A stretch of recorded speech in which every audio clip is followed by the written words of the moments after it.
Space has always been the ultimate playground for creative minds. But among all the asteroid chasing, spaceship blasting, wormhole diving films, Interstellar dares to ask a deeper question. What would a father sacrifice to save his children and all of humanity? At its heart, Interstellar isn't just a sci-fi epic, it's a deeply emotional story about Cooper, a father torn between two impossible choices, staying with his children on a dying Earth or leaving them behind to give them a future. His daughter Murph, full of fire and brains, shares a unique bond with him, and his son Tom, though quieter, looks up to Coop like a hero. Their love is what fuels every decision Coop makes, and what makes this journey more than just rocket science. Hi, I'm MoodforMove, and today we're jumping headfirst into Interstellar, Christopher Nolan's emotional roller coaster through time, space, and quantum physics.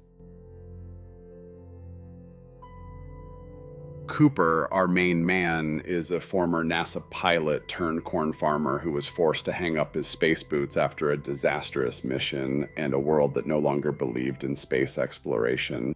With Earth's crops failing and dust storms becoming the new normal, society shifted its priorities, science gave way to survival. So Coop did what any grounded hero would do. He traded rocket fuel for fertilizer to support his family and give his kids a shot at a future, even if it meant burying his dreams beneath rows of corn. But more than anything, he's a dad, a damn good one. He gave up the stars, not because he stopped dreaming, but because his kids needed him. His love for Murph and Tom isn't just emotional background, it's the core propulsion behind every choice he makes.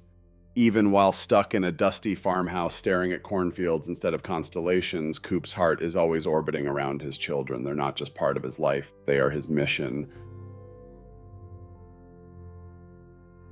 Strange things start happening in Murph's room. Books falling off the shelf, odd patterns forming in the dust, and the compass needle going haywire. Coop, being the ex-NASA brainiac that he is, starts analyzing the dust left on the floor and realizes it's not random. It's binary code, a message, or more accurately, coordinates. Skeptical but intrigued, Coop and Murph follow the location, which leads them to surprise a secret underground NASA facility. Turns out NASA never truly shut down, they just went dark, continuing their work in secret to avoid public backlash and dwindling resources.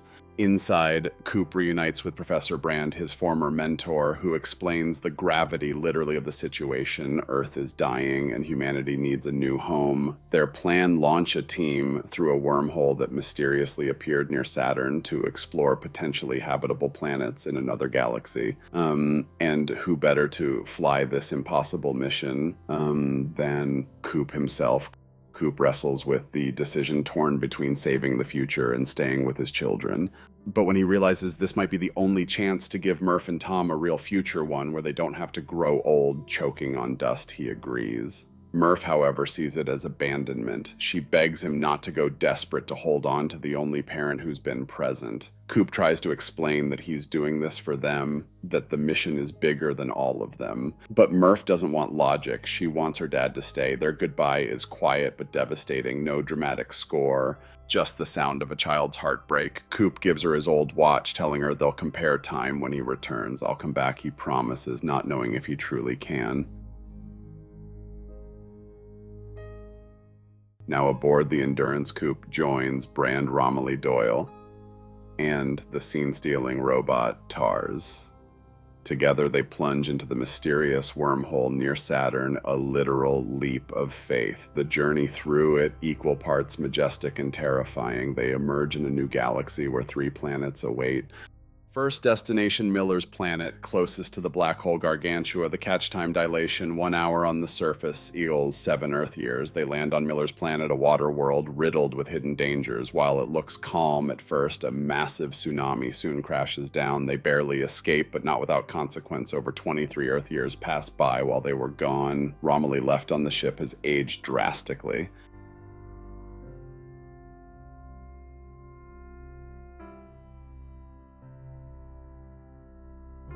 Coop, devastated, watches 2 decades of video messages from Tom, but nothing from Murph. The pain hits deep. He knows he's losing her.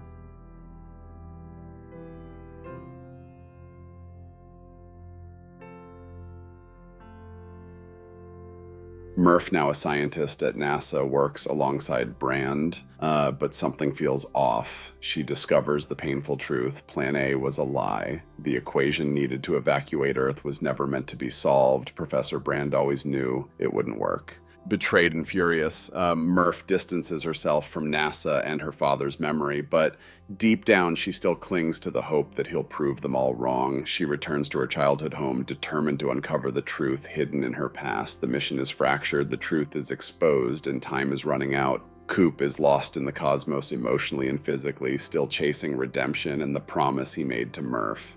Murph is left with anger, betrayal, and one unanswered question: can love stretched across time and space still bring them back together? Part 2 will take us deeper into the black hole, both literally and metaphorically, where sacrifice, betrayal, and quantum weirdness await.